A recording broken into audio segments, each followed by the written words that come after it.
But would you say at this point that Tucker's just a little bit ahead of Kelly right now?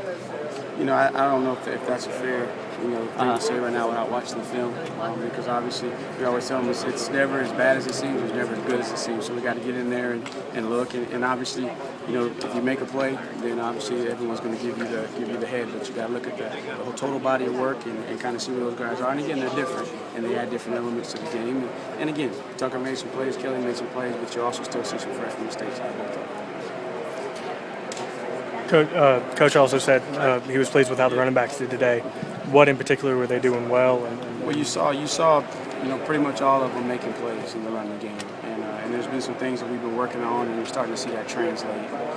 And one thing that I challenge myself as the coach of that position is to get these guys to be able to be a greater impact in the running game, to be able to find those second level runs, and it doesn't have to be blocked perfectly. And you're starting to see those guys get a better feel. They're being more disciplined with their eyes, and they're able to find.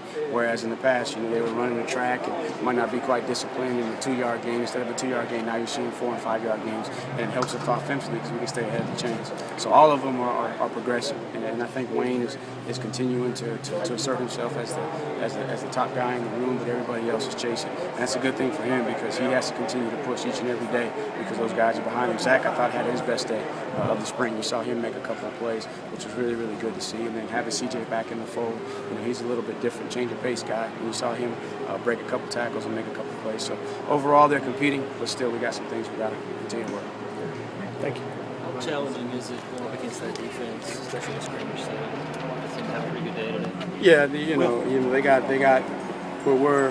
we got some youth, and youth shows up on days like this, but it's good for us because 2 years from now these guys are gonna be grown men. But it's frustrating at times.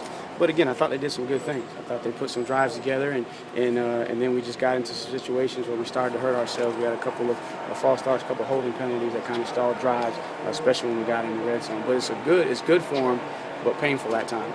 Is that kind of typical, though, this time of the year to have those timing issues, the false starts, and the bad snaps? I think you're going to have some of that in the spring, especially with young guys. And again, the spring, it just depends on how the injury bug hits too, because you got guys moving around and maybe playing out of position a little bit or trying to cross-train and learn multiple positions. So they got a lot of things going on, and Brent does a great job with that defense and moving those guys around and stemming. And so the cadence starts, and then they got their assignment, they know what they're doing, and then all of a sudden you move guys right before the snap on the freshman. That's going to be kind of tough because in the way that we play and the things that we do, you got to be able to make adjustments and audibles in the middle of the cadence. So everybody's got to be on the same page, and that's the thing with offensive football. Is tough. Is one, are those freshmen ready to make those calls, and then two, when calls are made, is everything being relayed all the way to those guys? And so it's again some growing pains, but they're going to be just fine.